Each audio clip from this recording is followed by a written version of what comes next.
It is July 19th, right? 2009, follow up the Palin principle. All right, oh, that just pains me to even say. As I was saying to you earlier, it is just about saying stuff. If you can't think of one, say something about yourself. Say anything that is true. Everybody could probably agree. Neutral, you know, you're not evaluating. It's not a good thing or a bad thing. It's not a good thing for me to say, I wish, here I am, right here, wishing I weren't. You know, that's just how I am. I'd always rather be somewhere else. No matter where I am, I'd rather be elsewhere. That's just a true thing about me. It's true, it's neutral, and it's descriptive. It describes something about me. So anytime you can, oh thanks Ken, anytime you can afford to say something, which is anytime, true, neutral, and descriptive about yourself, you open up the room with your identity. It's a charismatic gesture, and the great thing about charisma is that it affects others more than you.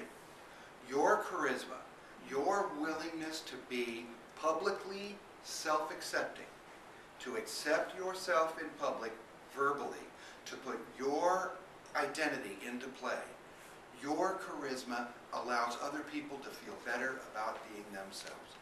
And if you have that ability as a human being and as a storyteller and as an artist to make other people feel better about being who they are in the world, accepting their own identity, you've done the world and the room a favor. And your charismatic gesture, just tossing out something about yourself, not exactly sure why I'm sitting here. You notice how that isn't even one of your essence statements, is it? No. It's just she just said a true thing about herself. It's neutral, not a good or bad thing, and descriptive of her situation. And you notice it got a big reaction that isn't even one of her essence statements. It's just something Anne said about herself right now because it described something about herself. Her identity came into play. We all felt it. We all felt better. You all chuckled at that. Okay? It's through Samantha's developed an underwear line as well as many other things, a sculptress, a lot of things she does. But one of the things was we whipped together a little underwear line as a little, I suppose, moneymaker, right? I guess, I don't know.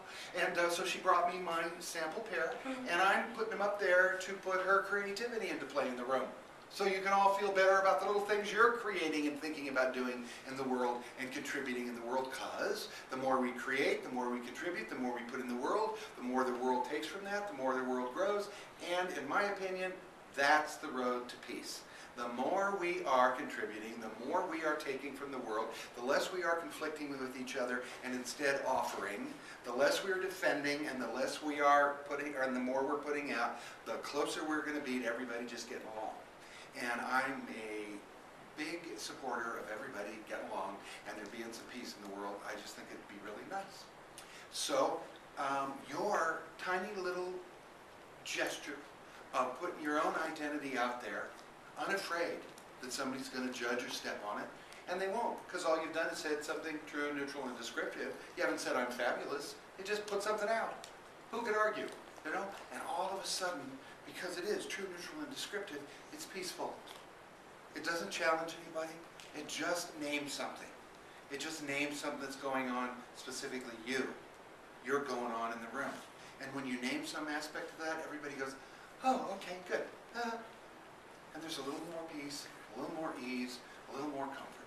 If you can contribute to that, that's a big contribution, because if everybody on earth were at one time all contributing to comfort and ease, it would be a peaceful place. That would just be how it would be. So I urge you, your identity is a key factor. Your willingness to share it, your willingness to speak it, and all we've done in class, there's no miracle here, all we've done is facilitated the miracle, which is your identity. You, the creation of you, was one of the miracles. You know, a person was created, a unique person who has something to offer to the world, each of you. All we're doing is facilitating the miracle that already happened, you, with language, so that it's easier to share that. Other people can go, oh yeah, yeah, I know just how you, oh yeah. All of a sudden, that sharing makes us all feel better. And if everybody was making everybody feel just a little bit better all the time, we'd all feel pretty great. So that's why I get up every morning. That's why I do it. That's why we have the studio. That's where this came from, and why I encourage each of you to contribute to it by just putting out your identity when you can. Okay. One little business thing before we go on. The Myth Workshop that some of you have been waiting for and asking about is on Saturday, August 8th. It's coming up. I'm not going to talk too much about it because most of you have heard about it, but the Myth Workshop is just a day-long workshop. So a lot of you have participated already, and it's just a day-long workshop where we go deeper into this mythic assignment. How did it get there? Why is it there? What is it? What do you do with it? How do you use it in the world? And it's just there. So it is on August the 8th at 10 a.m. And that's 3 days before my birthday, so I suspect I will be in a pretty good mood because at my age, I'm just happy to be here. I'm just awful happy to be here, and every birthday is like another chance to mark another new year on the planet, and yeah, I feel pretty good about that. So if anybody wants to be here on August 8th, Ben, will you do me a favor?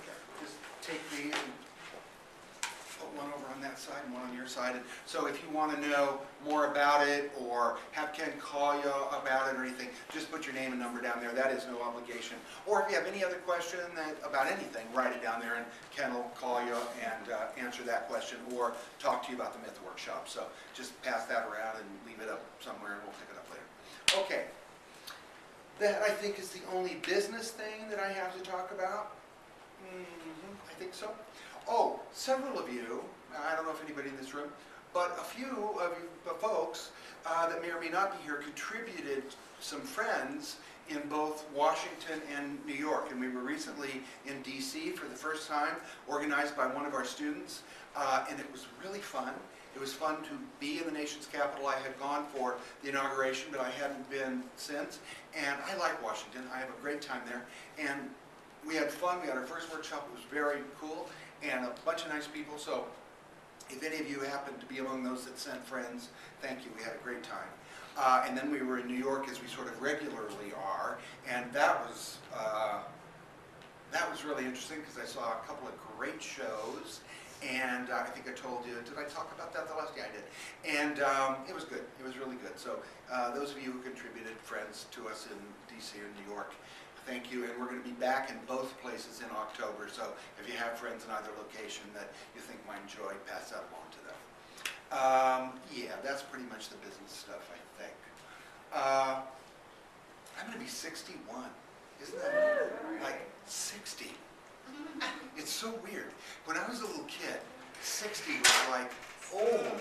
You know, old. Hello. 60 was old. And it's pretty old now, too, come think of it. But it's like nothing. You know, 60, big deal. And then partly it's because it's me that's 60 that I'm thinking that. But also, you can get away with a lot of, I mean, nobody wore this when, the 60-year-olds I knew when I was a kid were like, you know. And sometimes I feel like that, but so far I'm staying ahead of that. So that's an interesting thing. Next time I see you, I'll be 61. Okay. The other thing is, I may have told you all last time I saw you, because I was just newly back, that what I did before going to Washington and New York was to take this little vacation with this very, very, very old friend of mine. And my oldest adult friend. I have some friends from childhood that are friends longer, but kind of the first person I met and became good friends with when I went to New York as a young man and started my life in show business in the theater. Kind of the first person that I met that became my friend was my friend Janet, and she remains my very, very good friend still.